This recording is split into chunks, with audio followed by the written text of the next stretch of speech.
बिस्मिल्लाहिर्रहमानिर्रहीम। मैं आज अपनी वालदा की कब्र पे अपने गांव में आया हूँ। आज मैं अपनी वालदा की कब्र आपको दिखाता हूँ। आज मेरी वालदा की कब्र है।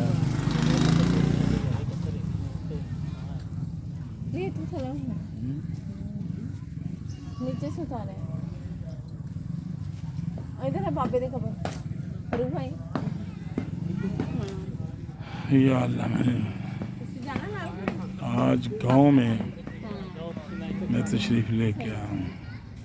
वालदान की कब्र पर हाज़िर हुआ हूँ। वालदान की मैं माफ़ी मांगता हूँ।